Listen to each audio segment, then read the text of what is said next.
सरकार उन किसानों की बात सुन सके और केंद्र सरकार को भी ये बात याद रहे कि आपके और हमारे घर में जो रोज रात को रोटी बनती है वो उस अन्नदाता की वजह से बनती है, उसके खून पसीने और उसकी मेहनत की वजह से बनती है। आज हम जो दिल्ली में बैठे हैं, हम खेती किसानी नहीं करते हैं, हम अपना गेहूं नहीं उगाते, हम अपना चावल नहीं उगाते, लेकिन हमारे यही किसान भाई बहन हैं जिनकी मेहनत से हमारे घर में खाना बनता है। तो केंद्र सरकार ये याद रखे कि उसे सरकार में पहुंचाया इस अन्नदाता ने है, और अगर वो अपने अहंकार में अन्नदाता को भूल जाती है तो यही किसान है, यही अन्नदाता है जिसने ऊपर चढ़ाया था, वो ही जमीन पर लेकर आएगा आपको।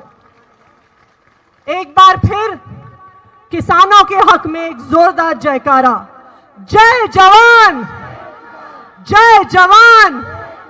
काले कानून, काले कानून वापस लो, वापस लो। जय हिंद। भारत माता की, भारत माता की।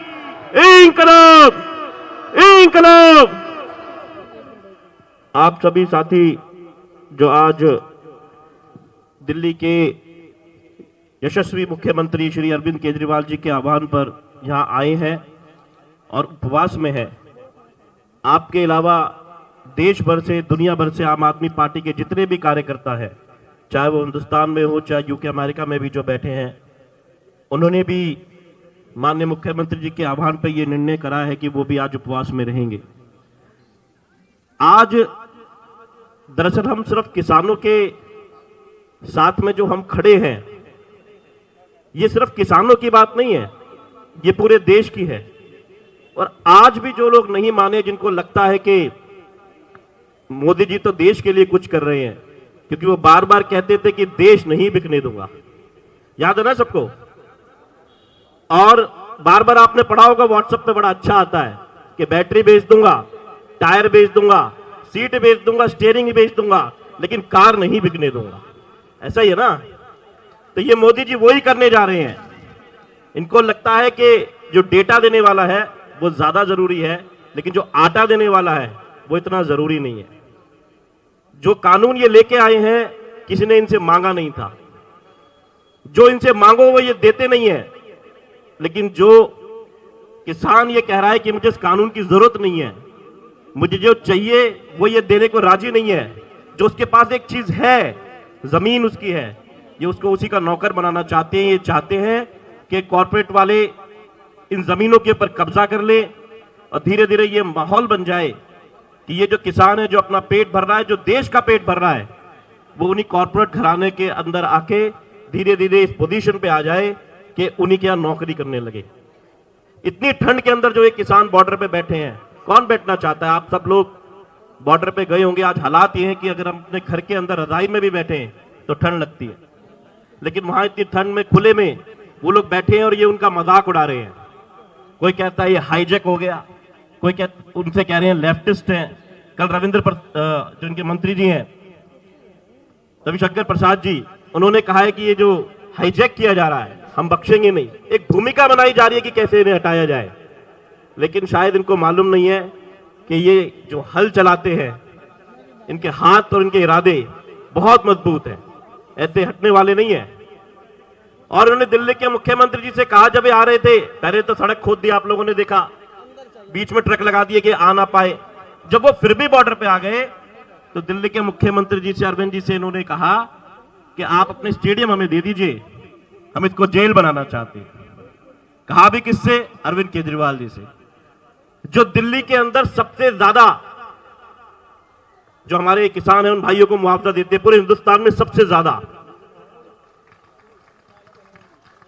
दिल्ली में थोड़ी ही खेती होती है, लेकिन दिल्ली में जो पहले मुख्यमंत्री थे उन्हें पता ही नहीं था कि दिल्ली के अंदर किसान भी हैं, लेकिन सबसे ज्यादा जो मुआवजा दिया वो अरविंद जी ने दिया। और अरविंद जी ने मना कर दिया कि नहीं, हम कोई स्टेडियम नहीं देंगे, ये किसान ये आंदोलन करना चाहते हैं तो ये आए। और बॉर्डर पे उल्टा भंडारे लगा दिए, उनके लिए शौचालय की व्यवस्था करी गई, उनके लिए पानी की व्यवस्था करी गई। ये हैं दिल्ली के मुख्यमंत्री। और एक तरफ पंजाब के मुख्यमंत्री जी है जो अडानी से सेटिंग कर रहे हैं कि कैसे बिजली का कुछ जुगाड़ कर लिया जाए, कुछ कमीशन मिल जाए, क्योंकि ये सरकारें हैं ही कमीशन के ऊपर चलने वाली। ये जो लड़ाई है ये है उस मुख्यमंत्री की जिसको शुगर है, आप सब जानते हैं। वो 15 दिन पहले भी लेकिन बैठ गए थे जब हमने बिजली आंदोलन किया था। जो पुराने साथी हैं वो जानते हैं, लेकिन आज वो उपवास पे बैठे हैं, उनके लिए इतना आसान नहीं है। हम सब उनके आह्वान पे बैठे हैं, लेकिन हम सबको ये दुआ भी करनी चाहिए कि वो स्वस्थ रहें। और एक तरफ वो प्रधानमंत्री है जो मशरूम खाता है 70,000 रुपए किलो के। 70,000 रुपए, इतने 70,000 रुपए किलो है कि पता नहीं एक पीस है, पता नहीं भगवान जाने, लेकिन गाल वाल बहुत लाल हो रहे हैं। ऐसा कंपटीशन है दोनों का। एक तरफ एक आदमी जो सादे कपड़े पहनता है, दूसरा कहता है आत्मनिर्भर हो जाओ, स्वदेशी अपनाओ, लेकिन जो चश्मा है वो मॉन्ट ब्लैंक का है, 3 बार कपड़े बदलता है, और दूसरों को कहता है आत्मनिर्भर हो जाओ। लेकिन जनता क्या इतनी बेवकूफ रहेगी कि इसी तरीके से इनके लुहावजे बातों में आती रहेगी? किसी ने इनसे नोटबंदी मांगी थी, इन्होंने नोटबंदी दी। और हमारी जो बहनों ने थोड़े थोड़े पैसे, हमारी माताओं ने थोड़े थोड़े पैसे जोड़े थे कि खराब वक्त पे काम आ जाएंगे, वो निकल गए। लाइनों में कोई अडानी अंबानी थोड़ी लगा था, हम लोग लगे थे, मेरे साथी जो बैठे लगे थे किलोमीटरों की लाइन में। क्या चाहिए देश के लोगों को? सिंपल चीजें चाहिए जो हम दिल्ली की सरकार में दे रहे हैं। एक तरफ वो कहते स्टैच्यू बना दो, ये मनीष जी कहते हैं बार बार स्कूल बना दो। कंपटीशन तो ये है। क्या मिला है स्टैच्यू से? स्कूल से बच्चे निकले, 98% रिजल्ट आ रहा है। किसकी सरकार चाहिए लोगों को? आज भी वही हालत है। वो कहते हैं कि नहीं स्टैच्यू बहुत अच्छी, यूनिटी की बात करते हैं। रोज व्हाट्सएप पे देख लो, सब अपने व्हाट्सएप निकाल के देख लो, कौन यूनिटी की बात करता है, कौन कहता है देश को एक करना है, कौन किसान के साथ में, मजदूर के साथ में, बच्चों के साथ में खड़ा हुआ है, और कौन है जो बार बार बांटने की बात कर रहा है। किसी को पाकिस्तानी कहते हैं, किसी को खालिस्तानी कहते हैं, किसी को कुछ कहते हैं, किसी को अर्बन नक्सलाइट कहते हैं, जो बोले वो फंस जाता है। एक ऐसी सरकार के खिलाफ हम बैठे हैं और अपने किसान भाइयों के साथ में बैठे हैं, क्योंकि जो ये दिल्ली की सरकार है वो रोल मॉडल है पूरे हिंदुस्तान के लिए, पूरी दुनिया के लिए। और आज का ये उपवास यहां खत्म नहीं हो जाएगा, हमको लगातार ये लड़ाई को जिंदा रखना पड़ेगा। वैसे तो हमारे संयोजक साहब, हमारे गोपाल राय जी, हमारे कैबिनेट मिनिस्टर, उन्होंने बहुत अच्छी ड्यूटीज भी लगाई हुई है, रोज किसी ना किसी का वहां जाके, ताकि वो सेवा कर सके वहां पे किसान भाइयों की। जब जाते हैं तो मान साहब वहां पे 2 फीलिंग आती है। एक तो बहुत गुस्सा आता है कि किस तरीके से लोगों को अपने घर बार छोड़ के बॉर्डर पे आना पड़ा और वो बेचारे ठंड में बैठे हैं। और एक तरफ छाती भी चौड़ी हो जाती है, 56 इंची का तो पता नहीं, लेकिन चौड़ी जरूर हो जाती है बहुत ठोक के, कि आत्मनिर्भर अगर है तो वो है।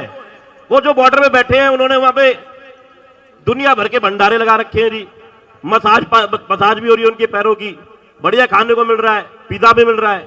तो इसलिए शायद वो परेशान है मोदी जी। वो कहते हैं मशरूम बस मैं खाऊंगा, ये क्यों खा रहे हैं?